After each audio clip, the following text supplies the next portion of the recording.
Haleluya. Katakan haleluya 3 kali saudara. 1, 2, 3. Haleluya. Haleluya. Haleluya. Tepuk tangan untuk kemuliaan Allah di tempat yang maha tinggi. Sukacita saya Pendeta Otniel bertemu dengan para pendeta juga yang ada di tempat ini, juga para keluarga besar, tamu terundang. Ada anugerah Tuhan kalau kita boleh berada di tempat ini bersama-sama merayakan Natal dan mendengar sabda firman Tuhan. Dan saya percaya Roh Kudus yang akan menuntun dan membantu kita semua, tak terkecuali saya pribadi yang menyampaikan isi hati Tuhan. Baik saudara, tema Natal kali ini sangat menarik. Kenapa? Karena seturut dengan 14 tahun saya sebagai pembawa acara program Solusi yang sekarang beralih menjadi Cahaya Bagi Negeri, problematika terbesar adalah keluarga. Problematika terbesar adalah hubungan antara suami istri, orang tua dan anak. Terlebih lagi ketika Tuhan izinkan saya menjadi gembala sidang sejak 2017, saya merasakan dan melihat sendiri problem itu di depan mata saya. Biasanya saya hanya menyampaikan kisah nyata lalu ilustrasi. Tetapi ketika saya langsung terjun ke lapangan, saya melihat sendiri konflik demi konflik, perpecahan demi perpecahan, dan begitu nyata yang namanya orang-orang itu konseling, dan semuanya adalah mengenai kerinduan, yaitu kerinduan akan pemulihan. Dan saya percaya kalau Natal hari ini bersama PT Pama Persada Nusantara Distrik Arya dan GPDI Evata Sungai Danau boleh Tuhan rencanakan, dan kita semua dipanggil untuk hadir di tempat ini karena Tuhan berkehendak kita semua pulang dari ibadah ini benar-benar menjadi orang-orang yang dipulihkan dan diberkati. Amin. Amin. Subtema adalah dialog damai sejahtera kita yang mempersatukan, dan tema adalah untuk menyelamatkan keluarga. Yang malam ini kita bukan hanya sekedar perayaan, kita sedang memasuki sebuah momen ilahi, momen ketika Allah bukan hanya memilih hadir, tetapi hadiratnya juga memberikan sebuah perubahan bagi sejarah dunia. Bukan hanya itu, tetapi mengubah setiap keluarga, mengubah hati yang terluka, mengubah relasi yang retak, dan mengubah masa depan menjadi masa depan yang penuh harapan. Natal bukan hanya bagaimana paduan suara indah, bagaimana gerak tari yang penuh dengan sukacita dan energi yang bisa memberikan semangat bagi yang melihatnya. Natal bukan hanya cerita yang penuh dengan gemerlapan. Natal bukanlah dongeng, tetapi Natal adalah sebuah peristiwa besar ketika terang itu masuk ke ruang-ruang gelap dalam kehidupan manusia. Dan ini yang terjadi. Seringkali kegelapan itu justru bukan di luar sana, tetapi di mana? Di dalam rumah kita sendiri. Tapi hari ini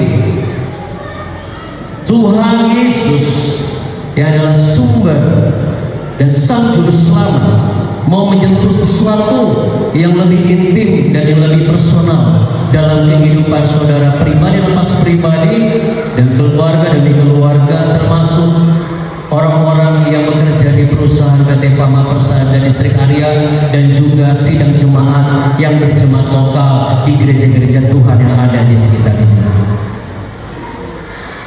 Tuhan malam ini mau berkata, dan Dia mau berkata dengan lembut, maukah engkau percaya bahwa aku hadir untuk mempersatukan setiap keluarga demi keluarga?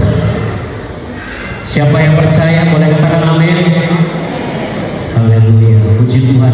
Mari kita buka Matius pasal 1 ayat 21 hingga 24. Tertulis beginilah yang akan kita baca.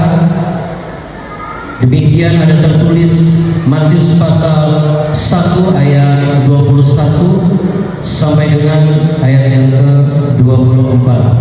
Ia akan melahirkan anak laki-laki dan kau akan menamakan dia Yesus, karena dialah yang akan menyelamatkan umatnya dari dosa mereka. Hal itu terjadi supaya genaplah difirmankan Tuhan oleh Nabi, sesungguhnya anak darah itu akan mengandung dan melahirkan seorang laki-laki, dan mereka akan menamakan dia Immanuel, yang berarti Allah menyertai kita. Sesudah bangun dari tidurnya, Yusuf berbuat seperti yang diperintahkan malaikat Tuhan itu kepadanya. Ia mengambil Maria sebagai istrinya. Saudara, saya percaya sebelum saya datang ke tempat ini, Tuhan sudah memberikan tanda-tanda ajaib. Dan kalau tanda-tanda ajaib itu terjadi, saya yakin dan percaya bahwa itu adalah konfirmasi setiap orang yang menerima firman Tuhan dan mau melakukannya adalah orang-orang yang akan dipersatukan di dalam keluarganya dan dipersatukan dalam rencana Allah yang begitu indah pada waktunya. Dari mana tandanya? Saya tadi bicara dengan Bapak Gembala Sidang. Saya tidak ada komunikasi dengan ketua panitia, ya, Ibu Butet.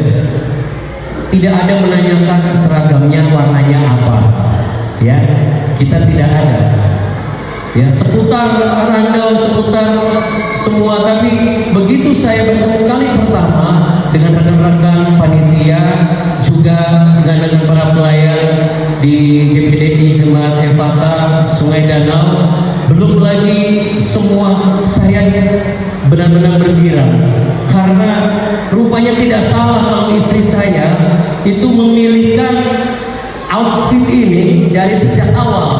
Jadi beliau bilang begini, saya di benak saya sama hati saya, Papa itu pakai modelnya kayak begini. Dan ini kali pertama saya mendengarkan seperti ini, dan itulah tandanya bahwa kuasa Roh Kudus hadir tanpa harus berkomunikasi, tetapi kita serasi. Amin, amin.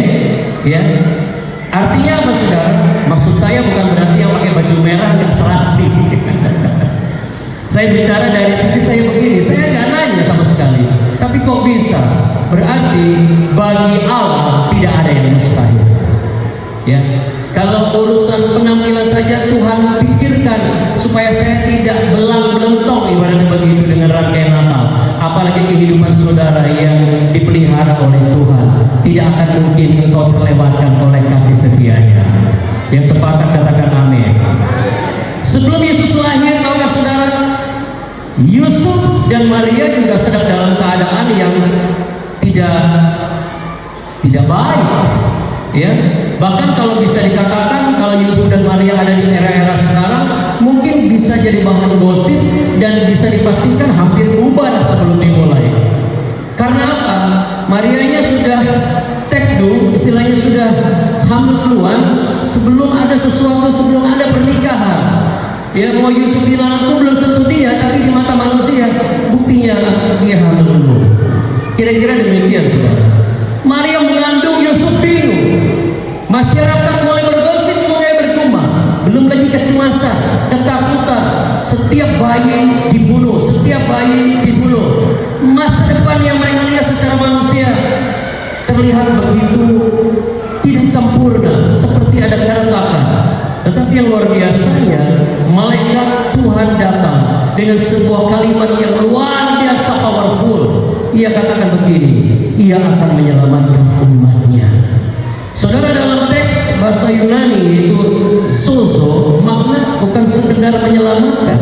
Makna teologis sozo itu adalah juga memulihkan, juga menjadikan utuh, juga menambal kembali bagian yang koyak. Jadi bukan hanya sekedar oh dia menyelamatkan, tidak, tetapi full package, paket yang lengkap. Itulah sebabnya dengan kata lain Natal memang dimulai dari proses penyatuan sesuatu yang hampir pecah, yang hampir tidak mungkin, yang hampir mustahil. Namun ayat 23 tadi kita baca, mereka akan menamakan dia apa, saudara? Immanuel. Immanuel dalam bahasa Ibrani, Immanuel Elohim, artinya Allah beserta dengan kita, atau Elohim Immanuel, bisa. Jadi itu dua suku kata yang jadi satu, ya, bisa Immanuel, bisa El Immanuel. Karena El di situ adalah Elohim, yaitu Allah dalam bentuk pencipta alam semesta. Saudaraku yang terkasih, Yesus tidak lahir ketika dunia sedang baik-baik saja. Yesus lahir ketika dunia sedang kacau. Yesus hadir bukan di istana, tetapi Yesus hadir di mana, saudara?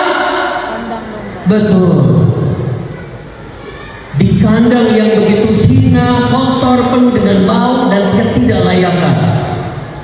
Dari peristiwa ini sebenarnya pesan jelas. Pesannya adalah ketika engkau menanti-nantikan Allah, sesungguhnya Allah hadir, tidak menunggu hidupmu sempurna dulu baru Ia hadir. Amin. Allah hadir tidak menunggu pekerjaanmu sempurna dulu baru Ia datang. Tidak, tetapi justru Allah hadir, Allah datang ketika semuanya sedang berantakan. Seperti apa itu? Ketika komunikasi suami istri mulai terputus-putus, udah kayak sinyal handphone yang kuotanya satu habis, yang satunya di daerah entah berantah yang tidak ada sinyal. Allah hadir ketika hati seorang anak mulai menjauh dari orang tuanya.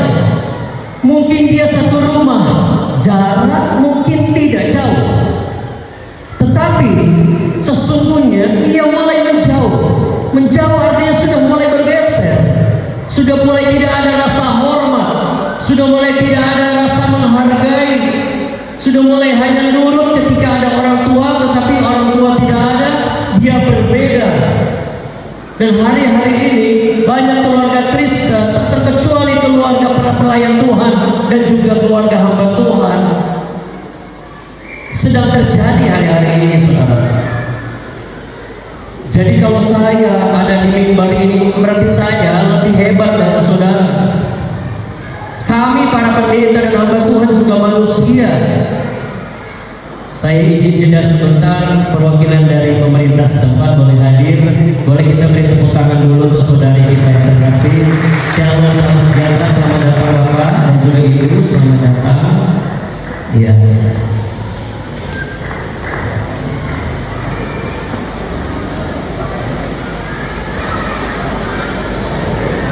Iya. Terima kasih. Salam kenal Pak Kades.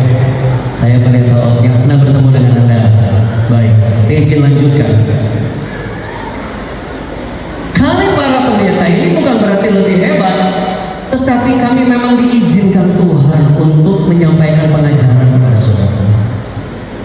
Kami pun bergumul dengan sebagaimana Anda bergumul.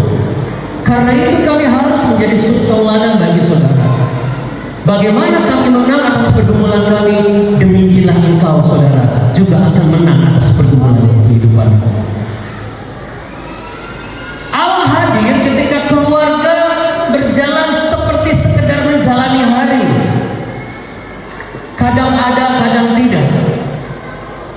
Justru Allah hadir ketika apa? Tekanan demi tekanan dalam pekerjaan itu sering membuat kita gampang tersinggung. Bahkan pria-pria pun hampir sama dengan wanita ketika mens period. Kenapa abang itu? Gak tahu. Lagi datang bulan kayaknya. Begitu dibilangnya. Karena apa saudara? Sensitif sekali.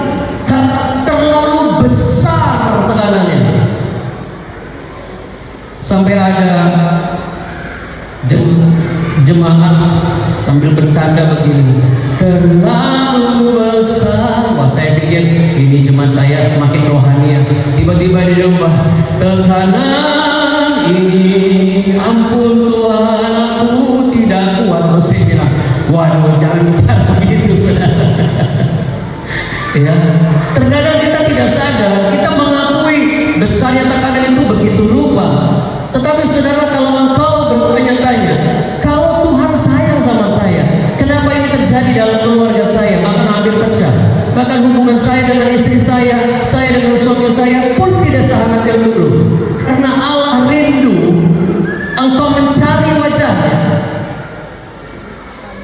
Jadi kalau momen Natal dirayakan setiap tahun sekali, itu bukan perayaan biasa.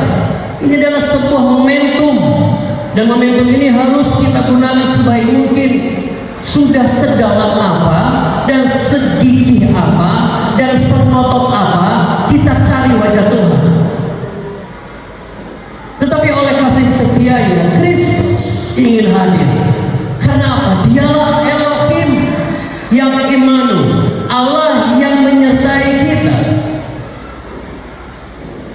Allah yang menyertai artinya apa? Allah yang masuk dalam kehidupan kita, Allah yang duduk di tengah kita sedang mengalami konflik, Allah yang hadir di meja makan kita, Allah yang berjalan di samping kita ketika kita di lokasi kerja, dan Allah yang ikut menangis bersama kita ketika kita menangis. Amin. Itulah sebabnya ada jaminan bahwa air mata kita disimpan di ribannya. Dan Dia datang bukan sekedar menemani, tetapi Ia datang untuk memulihkan setiap keluarga, menyatukan kembali yang retak dan pecah. Dialah damai sejahtera kita yang mempersatukan. Dalam Efesus pasal 2 ayat 14. Di sini ditulis oleh Rasul Paulus sebagai konfirmasi dari apa yang sudah dinubuatkan jauh ribuan tahun yang lalu.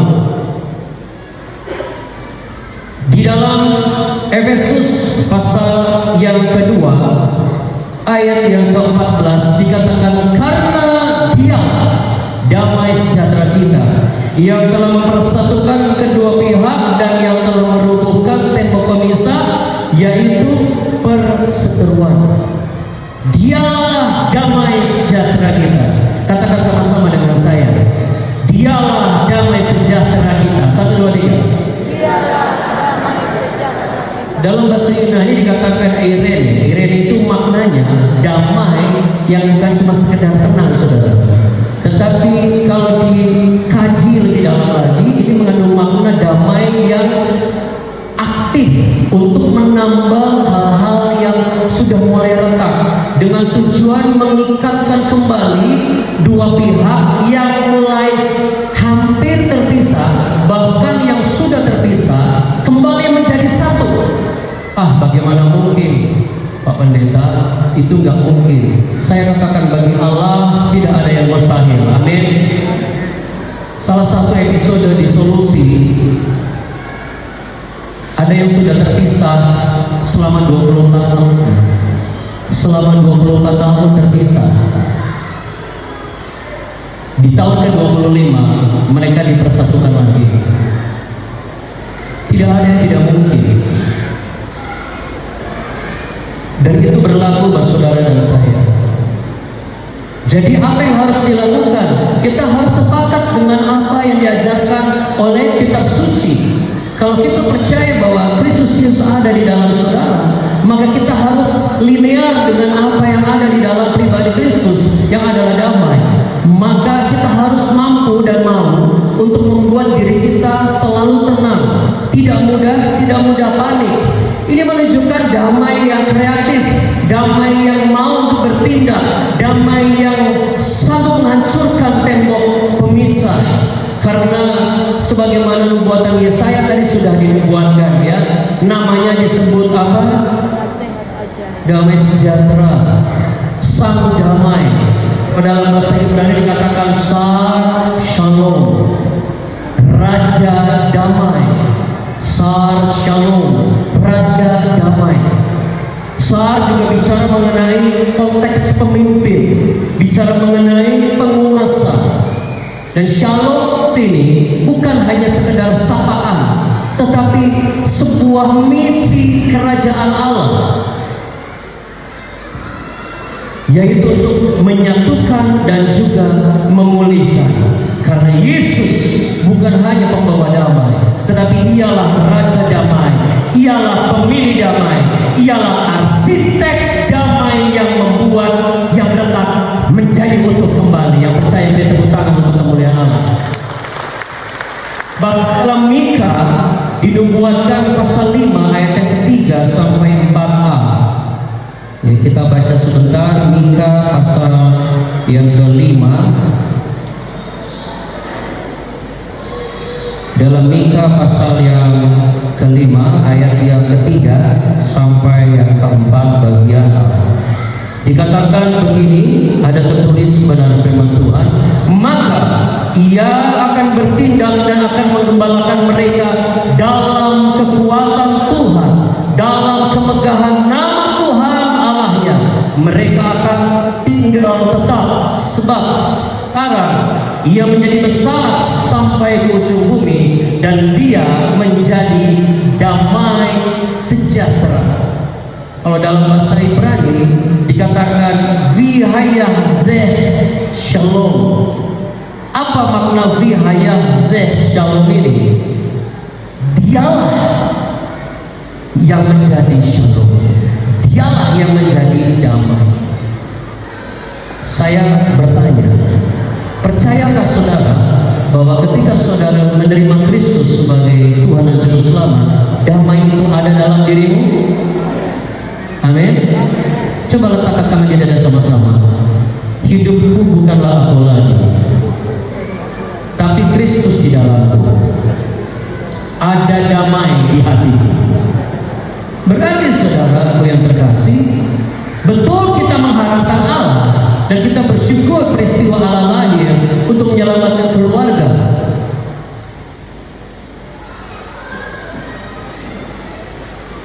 Tetapi bagaimana dengan kita yang ada di masa-masa sekarang ini? Justru saudara, Anda harus menjadi apa yang dikatakan oleh Zakaria. Dalam mana teks Ibrani dikatakan begini, Medaber Shalom Lagoyim. Medaber Shalom Lagoyim. Apa artinya? Dan dia membawa damai ke seluruh bangsa. Maksudnya, dan dia itu adalah saudara, dan dia itu adalah saya. Amin. Saudara dan saya harus membawa damai ke seluruh bangsa, ke seluruh daerah, ke seluruh pelosok, ke seluruh keluarga. Karena ini adalah arti bagaimana damai Kristus tidak dibatasi suku, tidak dibatasi budaya, tidak dibatasi karakter, tidak dibatasi jabatan, baik keluarga, gereja, perusahaan. Damai Kristus adalah penyatu semua perbedaan. Itu yang namanya tembok ego runtuh, yang namanya tembok dendam runtuh.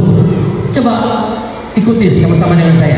Tembok ego runtuh, tembok dendam runtuh, tembok sikap keras runtuh, tembok kecurigaan runtuh, nunggu duren yang runtuh. Saudaraku, tapi kalau dalam konteks itu, memang dalam konteks masa antara bangsa non-Yahudi dan Yahudi, itulah sebab Paulus meneruskan mempersatukan kedua pihak dan telah merobohkan tembok pemisah. Tapi hari ini puji Tuhan, Natal, perayaan bersama atau bersama PT Parma, Distrik Arya dan GPDI Jemaat Efata dan seterusnya dan jemaat yang hadir dan para undangan, juga penggenapan apa yang dikatakan oleh Rasul Paulus bahwa di Natal ini kita tidak melihat suku, kita tidak melihat dari mana latar belakang kita melihat bahwa Allah yang mempersatukan kita dalam damai Natal ini. Amin. Bilang kanan kiri, ku kasihi kau dengan kasih Tuhan. Ya. Bahkan untuk Bapak dan Ibu Kades pun kami kasih Bapak dengan kasih Tuhan.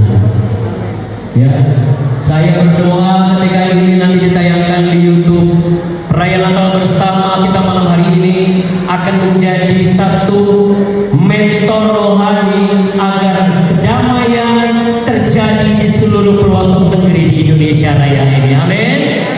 Bertepuk tangan untuk kemuliaan Allah bagi tempat yang mati. Jadi mari kita yang sudah datang dengan berbagai macam latar belakang tanpa melihat suku, lihat Disinilah engkau akan mengalami pemulihan.